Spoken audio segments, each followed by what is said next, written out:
We have 3 witnesses who have just given sworn affidavits that says that he did have a relationship, a sexual relationship with my wife before I was convicted. And he went into court and said he didn't. Now, who are you going to believe, him or the 3 people? Or are you going to say these 3 people are lying? They saw that personally. They witnessed Schwartz having sexual contact with my wife, romancing, smooching in the back of a car.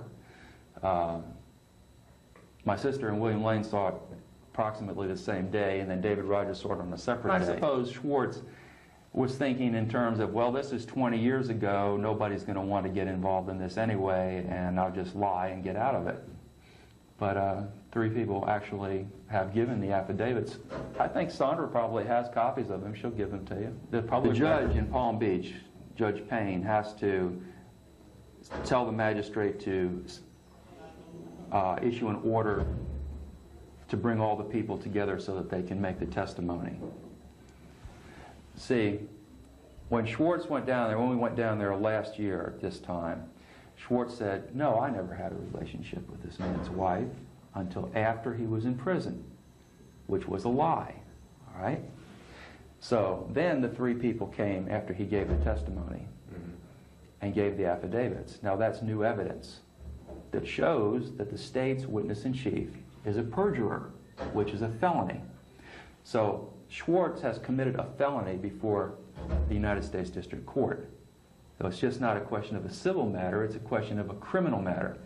And we have filed with the United States Attorney's Office in Miami, that's Dexter Langton, a criminal complaint against Schwartz. And they have taken this and they are doing their own investigation at this time.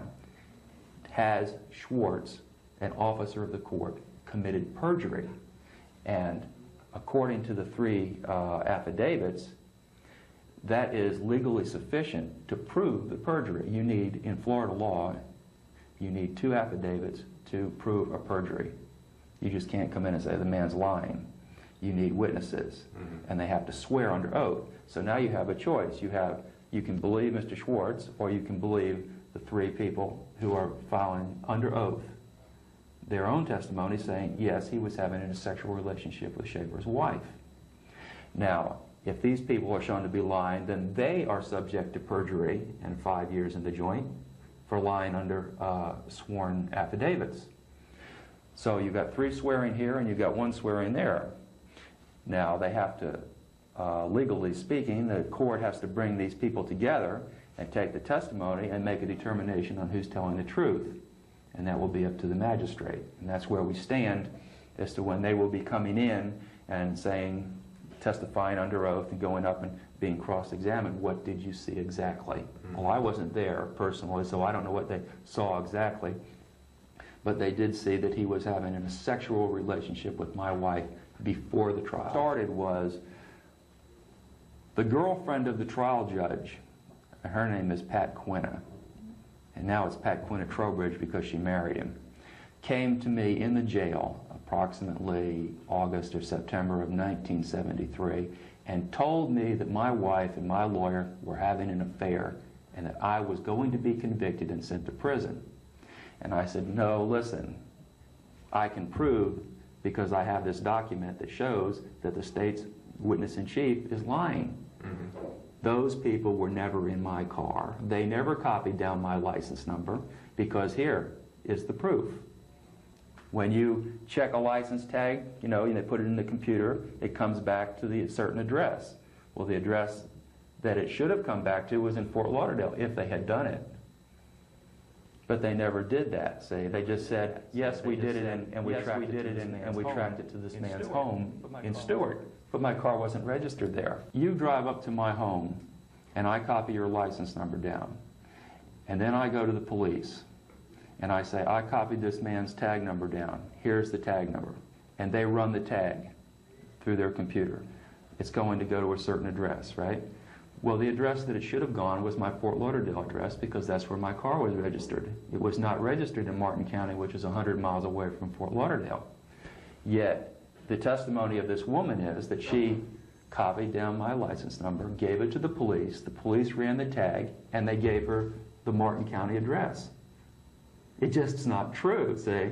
And I could prove it wasn't true because I had it in my pocket, and I gave it to Schwartz. I said, here's the document. She's not telling the truth. Find out who told her to tell this story. Somebody had to tell her. Say this, lady. When they searched the home, they took my literary work, and they said, oh yes, this man writes lurid fiction, therefore he's a killer. But it had nothing whatsoever to do with those people who were killed. Nothing that belonged to the women who I am convicted of killing was found at any search. That is the myth, okay? Yes, we went to Schaefer's home. Yes, we conducted a search. Yes, we found this evidence that links him to this one and that one and the one he's convicted for. But when you get down to the facts, that's a lie. There is nothing there. I am not linked to those people in any way except by the testimony of that woman that says, I copied down the license number, we checked it, and it went right to his home in Stewart. That's the link. That's why it's so important. And when I gave the document to Schwartz, and they changed it by trial time, it was showing that my car was registered to Stewart, where it never had been registered before. See, that's the connection. There's a lot of myth that goes on where they will tell you, like, yes, he's been in court 17 times. Yes, I filed 17 times, and they just throw it out, see. And that leads you to believe that I've had judicial review under proper conditions where an inquiry has been made, but that has never been done until this time. That's why I was allowed into federal court. The judge looked at it, he says, nobody has ever examined this stuff. What are you telling me? He's filed 17 times? Sure, yeah, sure he has. How come nobody ever looked at it? He keeps saying the same thing over and over. They framed me. That's what I'm saying. And it was through the miscegenations of my trial attorney who asked my wife to marry him right after I was convicted. Are you going to believe that there was nothing going on? That I was convicted, and the same day I was convicted, hey, let's get married, Mrs. Schaefer. There was no romance? Come on, man, you know, give me a break, right? And then didn't tell me, oh, and she agreed to marry him. The trial attorney asked the wife of the defendant to marry him within 24 hours of the conviction, and she agrees to it, and there's no romance prior to the trial? You know, that's not even rational. You know, nobody does that. And then didn't even tell me about it for how long was it? Almost, I guess, 8 weeks. Never told me, I asked your wife to marry me, and she agreed to marry me, and the relationship here has changed. You know, I wasn't told for 2 months that this even was going on after I was convicted, much less before I was convicted. The only person who told me about it before I was convicted was, and they were runaways. Everything was proper and done according to the book, except I wanted to give them a scare. They laughed. They thought it was a joke. Well, because of the Son of Sam law, I'm not allowed to discuss that with the media.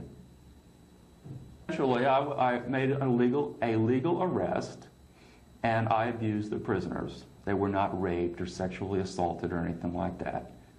I told them that they were leaving themselves open to be murdered, abused, and all that, running away with no money, no visible means of support. What are you going to do? How are you going to make a living? And they just laughed. You know, you're going to sell drugs, you're going to sell pussy, what are you going to do? You got to put food in your mouth.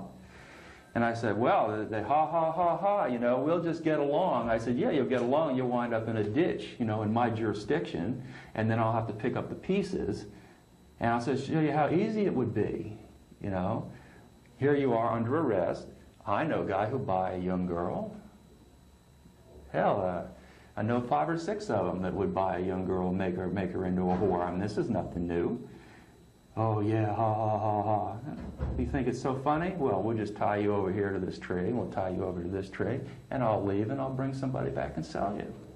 Well, I didn't. I tied them to the tree, but I didn't go and get anybody and sell them. I just wanted to give them a scare. And, of course, that was wrong. I shouldn't have done that. I was trying to impress on them the dangerousness of their situation, running around. They were nice kids, you know. I didn't want to see them end up in a ditch. And I was wrong, and I paid the price. And I pleaded guilty. I felt guilty. I gave them each a written apology. What else can I do, you know?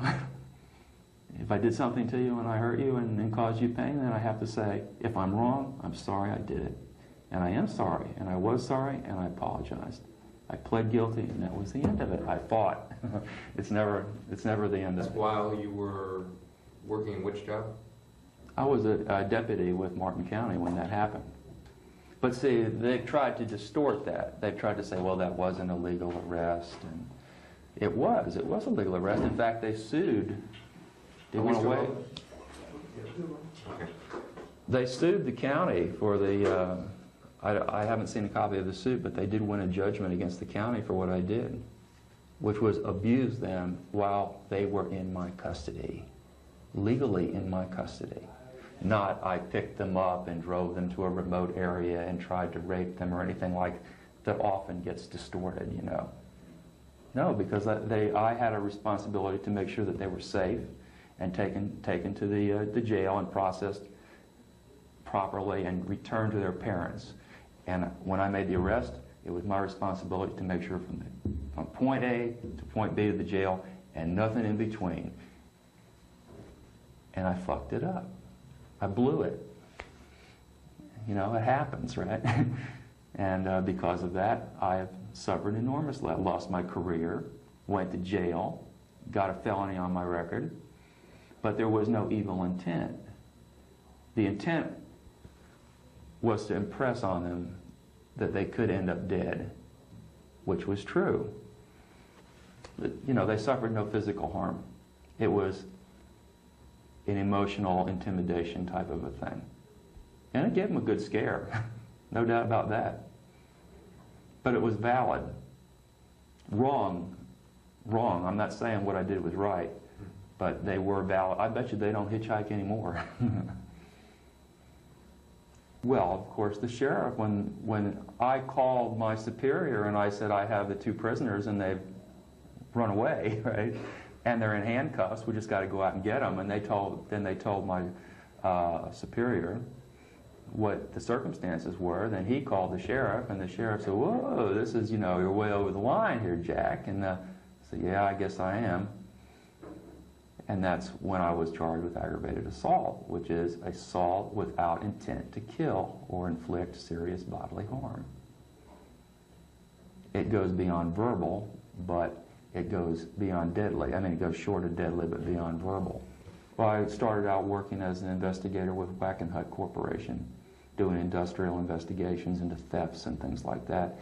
And then I went and got my degree in criminal justice and joined the municipal police department at Wilton Manors.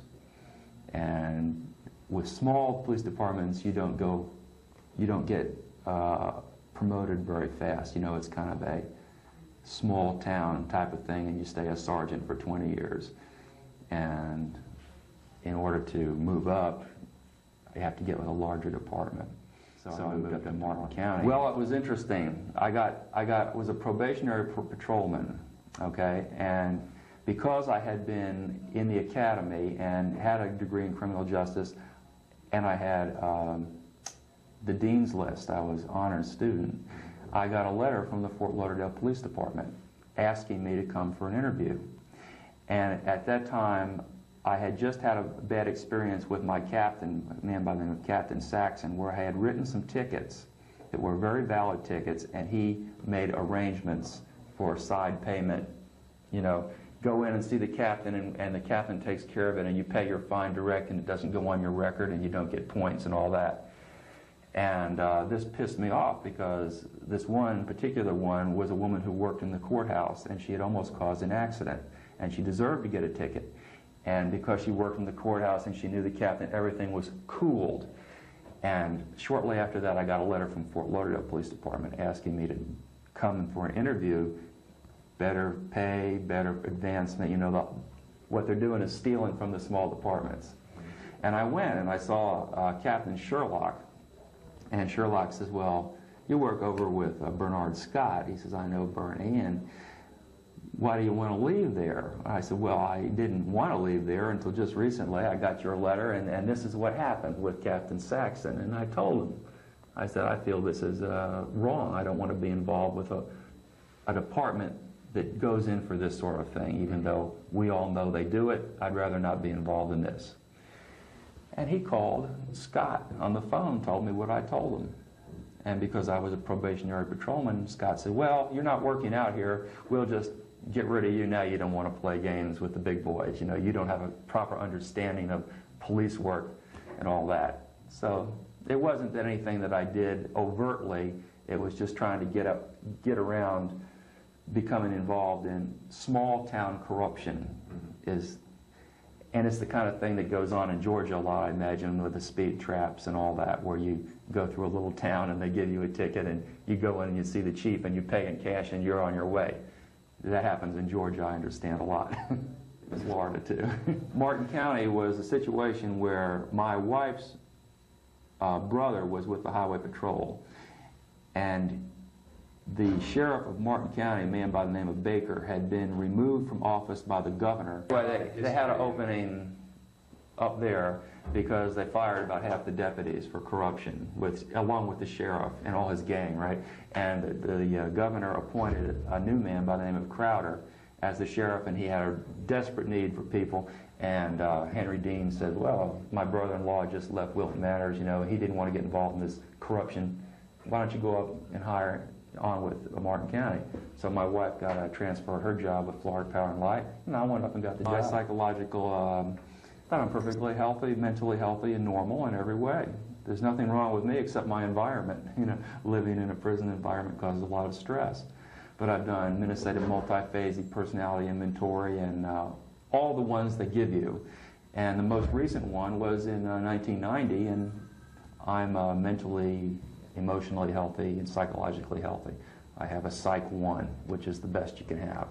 No problems whatsoever. And haven't had any since I've been in. But Sandra can give you a copy of the report by Francis Miller.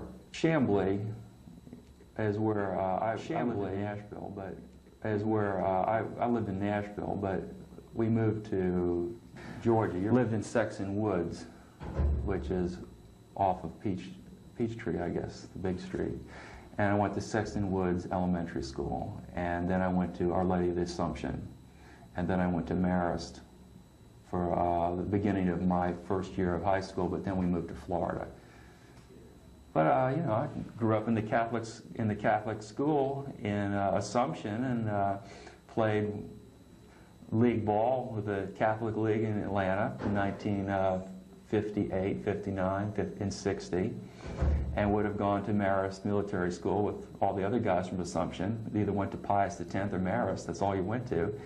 And then we moved down here, and I went to the Catholic school. Did all the normal things, mostly sports. You know, Catholics are very big on sports. You know, basketball and football, especially in the Catholic League. I don't know what it's like now in Atlanta, but back then it was you had the private school circuit, where all the different private schools had their own league, and we played Westminster and all the different, you know, private Catholic schools and private Christian schools.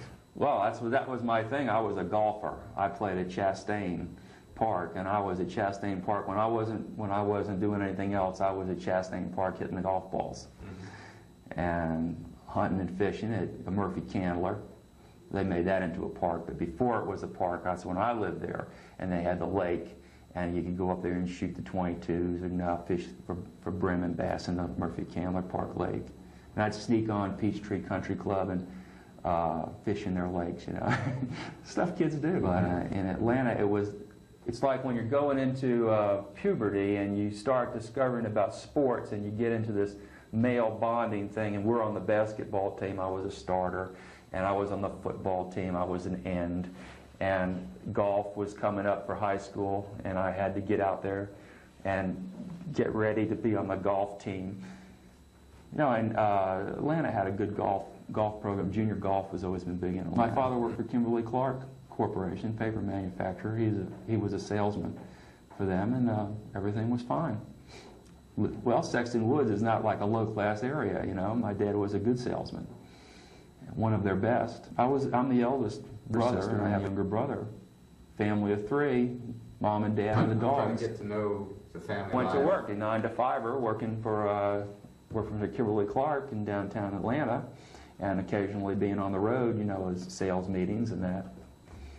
And, you know, going to Catholic school and coming home and doing your homework and doing sports, going up to the lake. What's the big lake up? No, I didn't have an abused childhood or anything like that. I had a regularly good childhood. I didn't even know what marijuana was until I got into university. My parents were very strict, straight-up Catholics. I mean, Catholic school, Mass every morning, Mass on the weekends. You go to Sunday church, you don't do anything before you go to church. You know, straight-up Catholics. They were Catholics before they got married as Catholics, and they raised as Catholics. And you know, Catholics see everything sort of like black and white. The sin is over here, and the correctness is over here, and there's no gray area in between. That's how Catholics are. And of course, growing up that way, and being in the Catholic elementary school and the Catholic high school, I had a very, very black and white view of the world, what's right and what's wrong. And I didn't learn to equivocate until I got to the university, the gray areas. But that's how I was raised. I was raised very strictly in the Catholic Church. In fact, when I came down here, I almost went to the St. John Vianney Seminary and became a priest. I was that close to becoming a priest. Yeah, I had some problems with the Catholic Church's structure. It's too dogmatic, and they don't invite you to question the dogma. And I'm a questioning, sensitive person. I'm a creative person, and I have a good imagination and a good mind, and I want to be able to go to the priest and say, what's the story on this? You know, virgin birth, right? How do you explain this? What's the story? Give me some books to read about this. And they don't want to hear it. They, woo, you know. Okay. And that's how come I didn't go. I had a golf scholarship. 12 and 13 and 14, that age right in there, 11 to 14. The first kiss was at a high school dance in Fort Lauderdale. I remember it very well, out underneath the ficus tree. I can even tell you what she was wearing. It was lovely. She was one of the girls at the Catholic school. But as far as, you know, having sex, you know, there was none of this sexual stuff like that goes on in the schools today. And everybody's, you know, wearing little brief costumes and everything. You didn't see that back in 1961 and 62. I had good experiences. I went, in fact, when Kathy Wrightson, the first kiss, I went steady with her all the way through high school. So until I was out of high school, I only dated one girl. Well, the regular petting that anybody does when you're in high school, you know, okay. Kissing and petting. But as far as sexual intercourse, no, not in high school. That's telling tales out of school, isn't it? That wouldn't be very nice to put somebody's name like that into who was sexually repressed and could not enjoy a normal, intimate relationship. Okay. But you know, that's how people are, and especially in some girls that are brought up in very strict Catholic schools. I found out that are so repressed sexually that they just have to feel as though that they've been forced into it and can't say, they say no and you just have to say yes, you know, and you have to be forceful and persistent, and then they say, oh, I'm overwhelmed, you know, and that's how they rationalize it away. Well, I'm more of a romantic type, and I like moonlight and flowers and romance, and that sort of this was beyond my experience. I didn't understand it at the time. Later, when I went to the university and I studied abnormal psychology, I began to understand that there are people who are not sexually the way that normal people are. Like I say, normally I just know how I am. I'm a romantic, but other people aren't. And apparently she needed that kind of forcefulness of personality to make it okay for her. It wasn't like she went home bruised and bleeding or anything like that, you know. It's a scenario, but a role playing, I guess, is what you call it. And probably what they do with sexual surrogates today, officially, if you've got some problem, they meet you up with somebody and you role play it out. Apparently this is a big business out there. I don't know what they do out there now. I've been in 20 years. Oh, Leigh, is she thinking of undressing in front of the window? Well, she was another girl. She went to Stranahan, and I went to St. Thomas, and Stranahan is a secular high school. And she was more liberated, you know, and she got off on doing her little striptease in front of her window at night for myself and Pete Maddock and Topper Keefe and the boys of the neighborhood, right? And she was entertaining. And I always felt that was kind of slutty, you know. So that's not the way that good Catholic girls behave. That she wasn't a Catholic girl. She was brought up in a different system, and she was trying to attract male attention. Her name was Leigh Hainline. Well, naturally I get turned on just like everybody else, because mostly it was a group thing. All the guys are over, were playing cards or watching TV or whatever, you know. And Leigh, we'd say, oh, it's getting about 10 o'clock. Leigh'd be up in the window, you know. We'd go out on the yard and watch. You know, I'm not judgmental. I went over to Leigh's house and made a move on her. Yeah, well, obviously she was up there dancing around looking for some attention. I think I gave her attention. I went up and she invited me right up to the bedroom. I had a good time with Leigh. I was in college when I was with Sunderland. She was in high school, but I was in college. I met her at a high school dance. And I was at the dance with a girl by the name of Dee Cunningham. And I looked over there and I saw Sandra, and she was sitting there. And she looked awfully familiar. And I went up to her and I said, don't I know you from somewhere? It was a great opening line, right? But I just had to do it. I was compelled. I just knew her from somewhere, it seemed like. And she said, no, I don't think so, you know. Well, eventually I found out what her name was. I asked somebody what her name was, that it was Sandy Stewart. And I went home, and I looked in the phone book, and I went down the Stewarts, and I went through every S-T-U-A-R-T trying to find it, and every S-T-E-W-A-R-T trying to find it. And finally I tracked her down. I think I asked one of the guys who went to Stranahan, you know. But I called her up, and I got a date, man. You know, I'm not bashful. If I like them, I might call them up and say, let's go out. And that's what I did with her. And we hit it off very well, and we went steady for about a year. A lovely relationship, that's right, around the end of '65, maybe September or so, because she was going off to New College, and I was staying at the college where I went here in Florida. New College is on the other side of the state. So we broke it off. No, she was going away to school, and you can't go steady when somebody's in Tampa and you're in Fort Lauderdale. It was very amicable.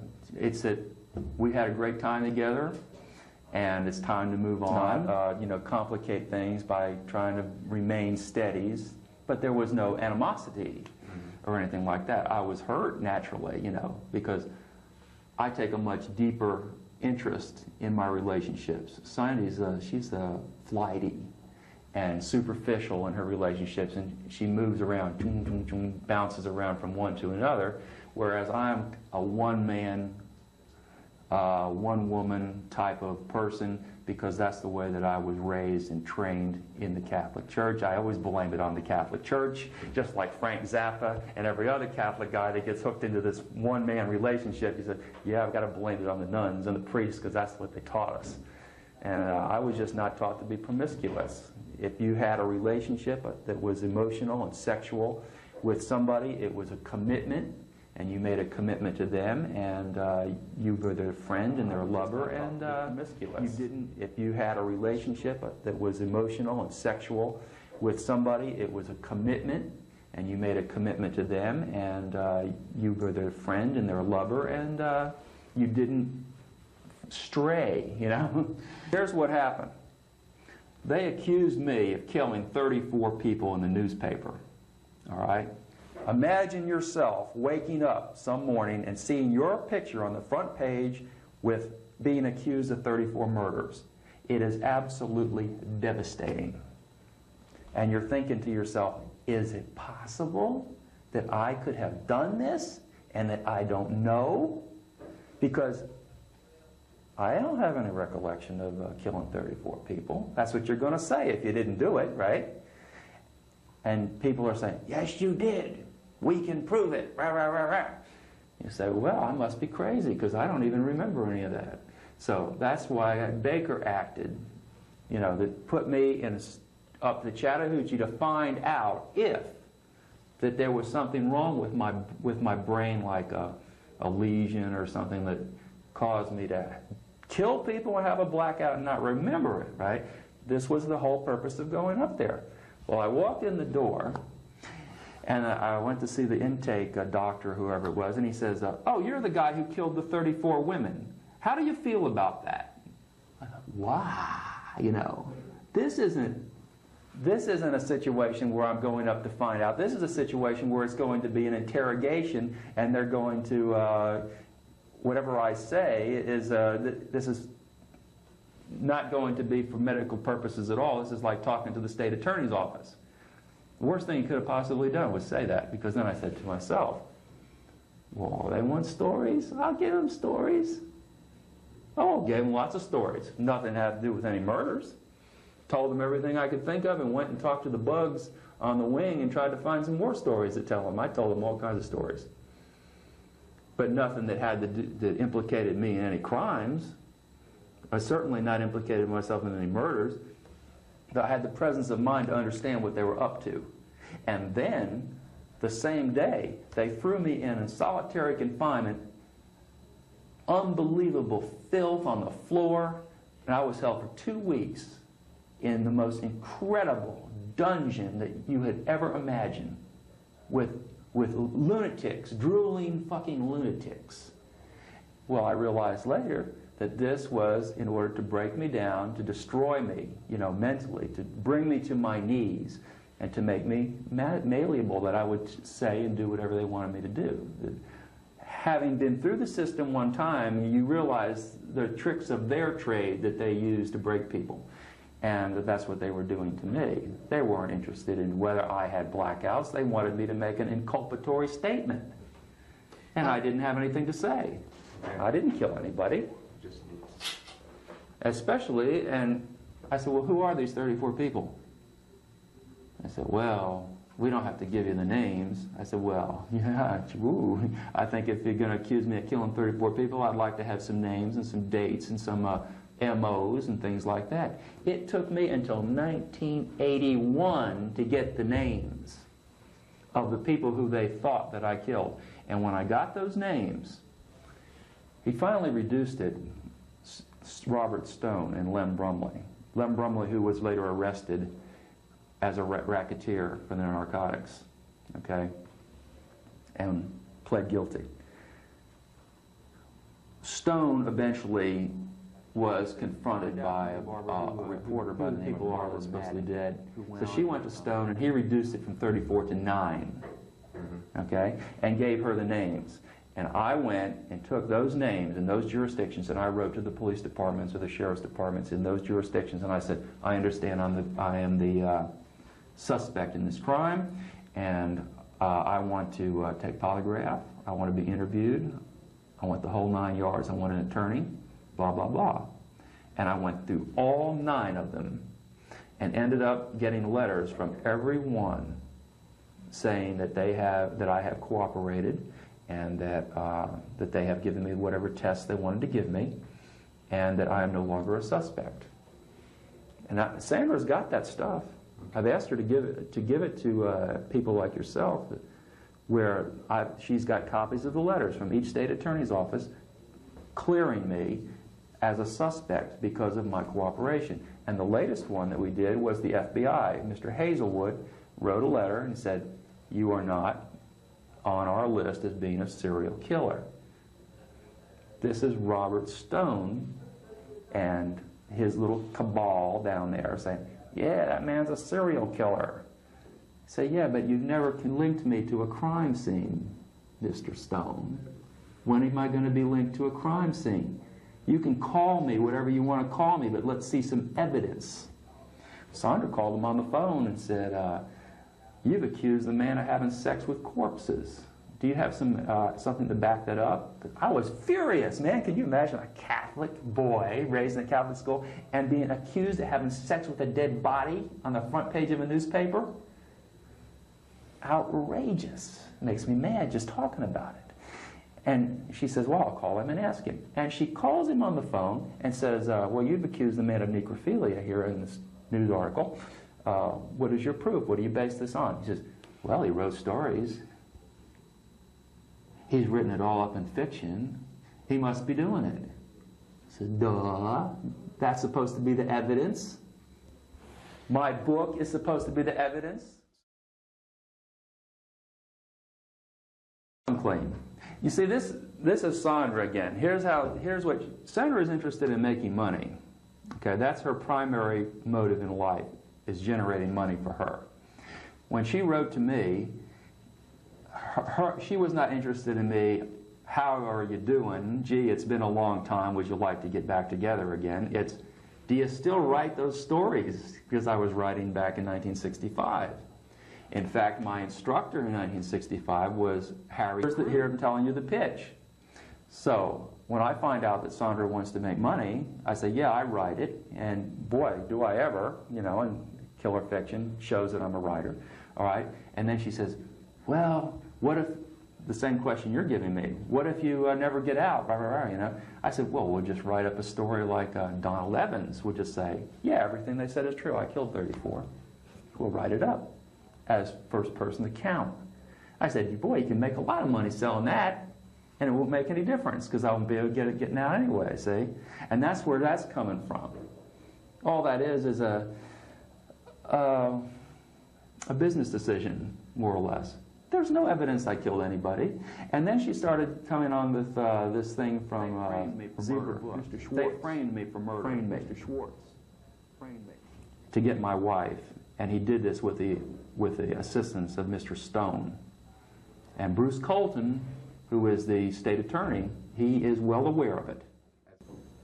Oh, I was guilty of that. What can I say? You know, I went in, there was no trying to wiggle out of that. I didn't. Just a little bit too many Dirty Harry movies for me, you know. You get to see this stuff on TV, and they do all this weird stuff, and then you do it in real life. It isn't like that at all. Of course there was a trunk. There was 2 trunks. It was filled up with my literary work. Hundreds and hundreds, 10 years worth. I was not there, okay? I was not there. I have been told that they have found stuff like this, all right? I have asked Sandra, I said, you go and you see it. Eyeball it. I said, because every time that I have asked to see it, nobody knows anything about it. All right?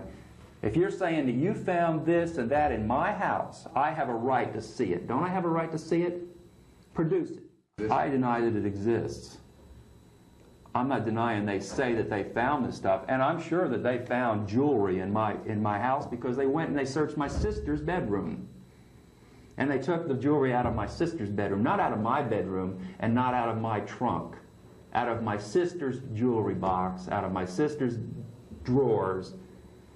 My brother's girlfriend, Sandra Moses, they took her clothes, and they said, we found the clothes of women. It belonged to Sandy Moses, you know?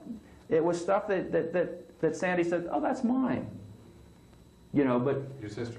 No, Sandy Moses was my brother's girlfriend, okay? They've got a list, a search warrant. They've got certain things on the search warrant they're looking for. They didn't find anything that was on the warrant that they were looking for. They took thousands of items out of the home. They just went in, we'll take this, we'll take clothes, we'll take jewelry. Look at this. This is stories. We'll take these stories, we'll take these guns. Wow, this is no way to do a search warrant. This is what they call home invasion under color of state law, you know? There's laws against this kind of thing. You want to be a cop? You want to go in and look for something that belongs to Susan Place? Fine. Go and look. If you find something that belongs to Susan Place, take it. But don't take everything that's ever belonged to my family and say, and not only my family, but all the guys that spent the night with me, you know, as young kids, and all the girls that spent the night with my sister and had their parties, and all the people who have been in that house for 10, 15, 20 years and left junk laying around and say, oh yeah, well, this belongs to this one, and he's got... Oh, it just makes me so mad because... when they say that they found all this stuff in my home, they didn't find it in my home. They found it at my mother's home, okay? And I've never seen it, all right? Saying they keep adding stuff, and I keep taking the sounder. I said, look, they say they've got this and they've got that. Go down to Broward County Sheriff's Department, because that's who did the search. And I said, ask to see it. I know lots of serial killers in here, and I don't know of any of them that are denying it. The latest one, Donald Evans, he can't shut him up. Evans got bodies all over, taking people on tours. Ted Bundy was the same way. The closer he got to the chair, and he wasn't denying it, except officially he was denying it. But when he was talking to people like myself and to psychologists and to writers, he wasn't denying it. He was just saying, hey, I got a thing in court. I can't go ahead and admit this because of my court thing. Jerry Stano was the same way. He took them when he killed 40 women. He took them and showed them the bodies. Bernard Giles, he's another one. He's having sex with the corpses, like Ted Bundy was having sex with the corpses. Caught him with a fucking rotten body right there. He didn't deny anything. He pled guilty. These guys, Otis Toole, I talked to him this morning. Otis doesn't deny anything. Otis says, yeah. He says Henry Lucas is lying. Henry Lucas and I went out and we killed over 100 people together, and he's trying to say that it never happened. Otis doesn't deny anything. Otis says, yeah. He says Henry Lucas is lying. Henry Lucas and I went out and we killed over 100 people together, and he's trying to say that it never happened. It happened. I admit it happened. Be in prison from 27 years old until you're 75 years old and then go on the street, forget it. You know, no, I don't want to deal with the stress.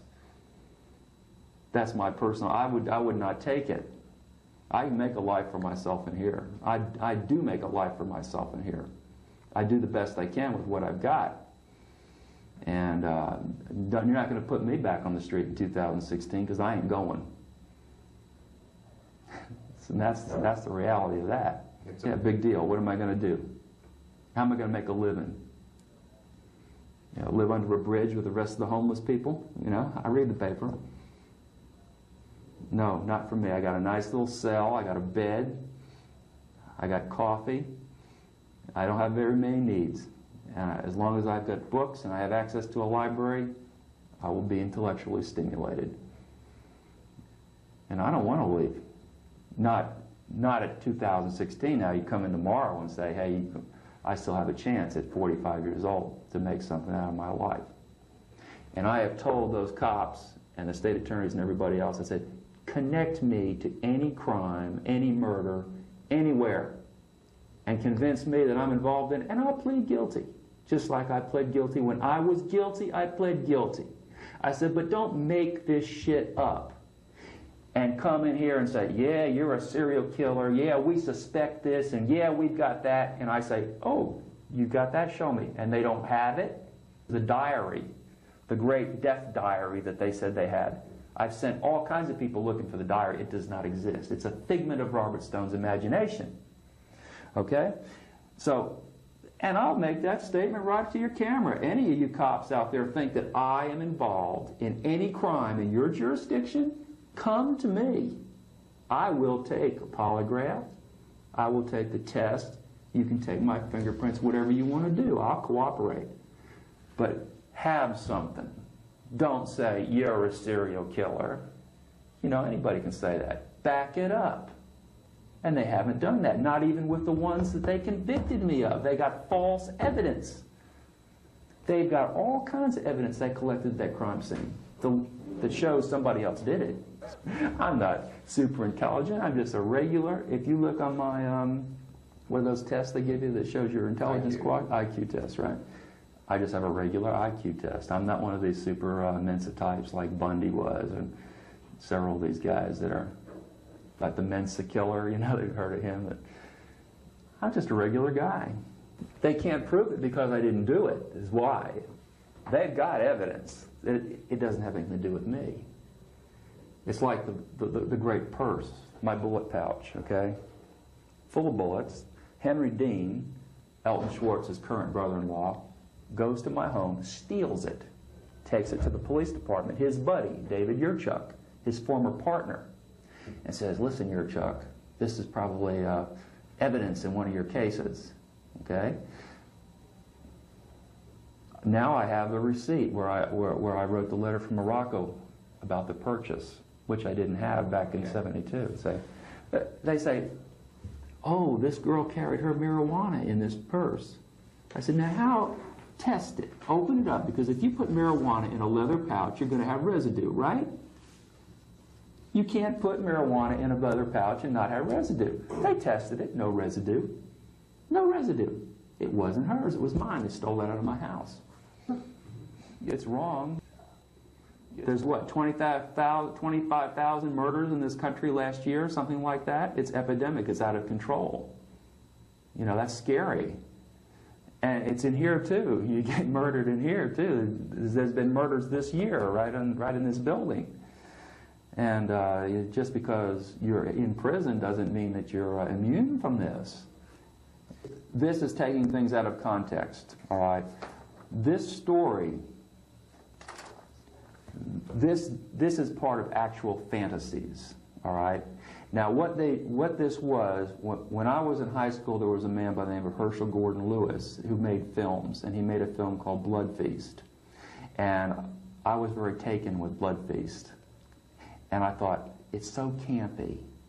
It's so immature. Imagine what we could do here if we had a real scary person, not Fuad Ramses, who is, you know, going to run around and pretend he wasn't believable. This was written during the 60s when I was putting together this character.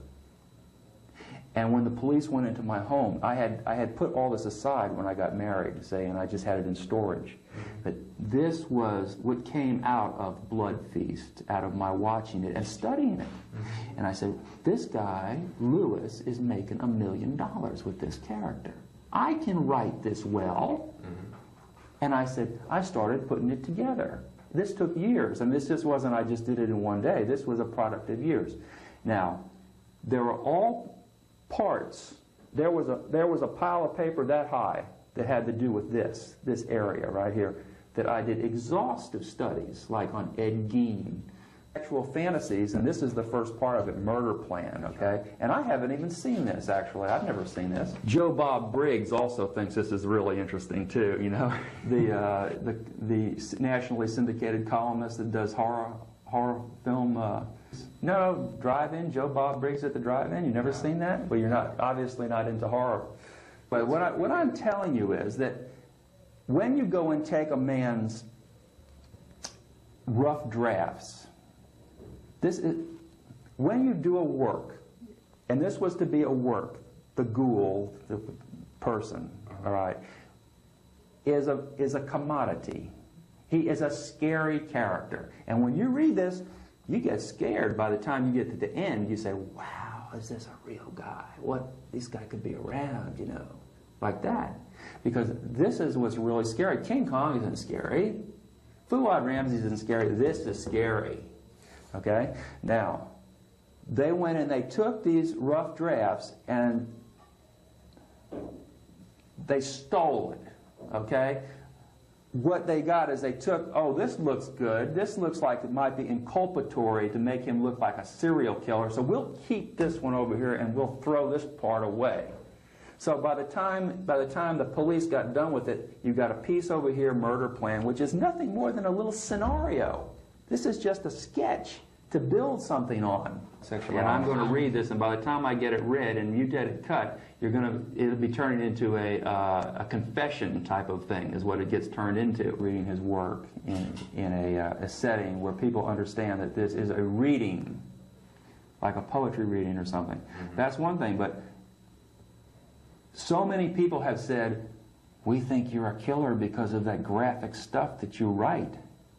People have said this to me. They said, how can you write this kind of stuff and not be a killer? I said, well, you do it by research. You do it by concentration. You do it by creativity. I said, you do it the same way that everybody else who writes graphic murder stuff does it. You work at it. This isn't just something that happens. This is something that you pay money to go to the university to learn how to do it correctly. I mean, I graduated from Florida Atlantic University, and I took creative writing, and I specialized in short stories. I did not specialize in doing novels or journalism. I specialized in short stories, and these are short stories. I've had so many bad experiences with media and police and everybody, you know, tricking me and saying do this and do that. I've had so many bad experiences with media and police and everybody, you know, tricking me and saying do this and do that, and you say it and it comes back in a negative way. And I hope that by writing killer fiction that it is entertaining. Obviously it's entertaining, a lot of people buy it. But I dislike it when people say, you created this work, therefore you're a killer, or this proves that what the state is alleging, that you're a serial killer because you are capable of writing that. And that upsets me a great deal when people say that. I think any judge or jury in their right mind. The state of Florida has submitted this part right here as proof to the federal judge that I committed those murders. It's in their answer to my habeas corpus. They have put this piece in there and say, look, Judge, this proves he killed him. It has nothing to do with that crime whatsoever. But you see, that is their pitch, because they have nothing else. They have no proof that I did anything. They have this. Okay. Now, you want me to read it? I'll read it. And I'll just have to trust you to do the right thing.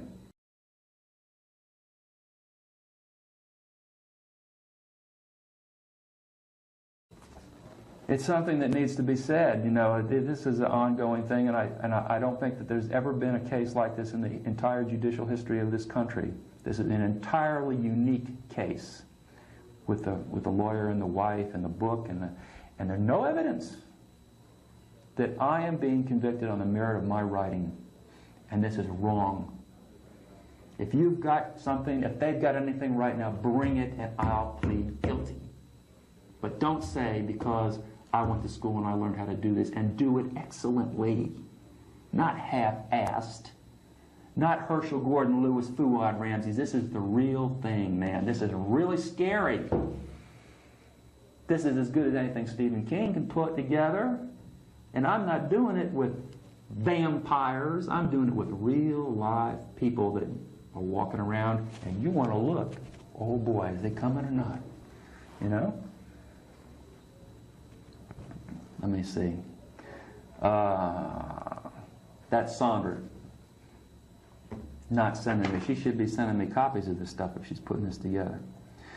All right, this deals with into the mind of the ghoul. Now, the ghoul is the character that I created that was based on Fuad Ramsey's, written by Herschel Gordon Lewis. And essentially, this character is a human monster, but he's a very believable human monster, and he functions very well in society. But when the moon is right, the creature, the beast, comes out. And this was an attempt, Into the Mind of the Ghoul was an attempt by me as an artist, after reading about such people, real people, was an attempt by me to put together a mental picture of what this character would be like, if that's understandable. I wanted to have a mental profile of my character, and that's why by the time you get to Paroline Road, you can see where this part is way down here on the left. Paroline Road is like a culmination of how that mental process is. He's deteriorated into such a state as he is capable of doing the atrocities that are brought out in Paroline Road. Now, let's see, this part deals with picking up a woman in a bar, I think. Okay. The woman is, by this time, very frightened. This is good, because the more frightened she is, the greater the thrill for me. I tell her to strip, but I let her leave her underwear on. I tie her to a branch and gag her if she is too noisy while I go about the business at hand. And then I'm skipping to another part, so there's a break here. I arrange the rope and the noose, and I dress the woman in the white shroud, place the pillowcase over her head, and then, if I feel like it, sit down and entertain her with a bit of my conversation. Terrorize her. give her my ideas on what she will look like while she's hanging there, fighting the rope that is slowly choking the life out of her. Make it as real as possible for her so that she is petrified with fear. Make her know that she is going to die. The noose is arranged so that she will strangle slowly, and she sits on a board between two limbs with a long rope leading off into the jungle. When it is time, I will go off into the jungle and pull the rope, and she will hang. Then I will go home and have something to eat, and bright and early the next morning I will be out hunting.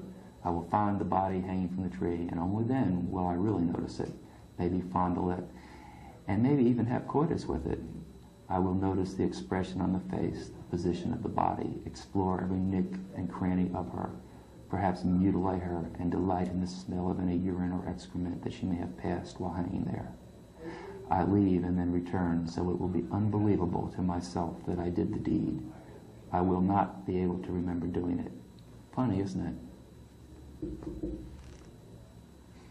The deniability part and all that, which is based on serial killer studies. You can see that I'm putting together a serial killer person from a serial killer profile. It fits perfectly. But all of that is research. I mean, that's going to the library and spending time studying books about criminal mentality. Well, I think it's very valid. What's written is valid. And the more they learn about serial killers, the more they see that this fits a lot of what people do. Especially the part that you mentioned about the deniability, right? This is pure Giles, Bernard Giles, when he would go out and kill them, then leave and come back and screw the corpse. I'm sorry that people take it in a way that they feel that this is an expression of reality. This is fiction. This is make-believe. It's designed to scare you. Okay? So I'm sorry that I wrote it and that people have misinterpreted what has been written and trying to say, no, this is not fiction, this is reality. Because it's not reality, it's fiction. And it's just as valid fiction as anybody else who writes good, scary stuff. That's scary. At least it scares me. Doesn't it? Isn't it scary? Okay. She may be revived before death, desirable, and subjected to further indecencies. After death has occurred, the corpse should be violated, if not violated already. The body should then possibly be mutilated and carried to the grave and buried. All identity papers should be destroyed and the place of execution dismantled. This was supposed to be the perfect crime type of scenario that the ghoul would use in order to remain unapprehended.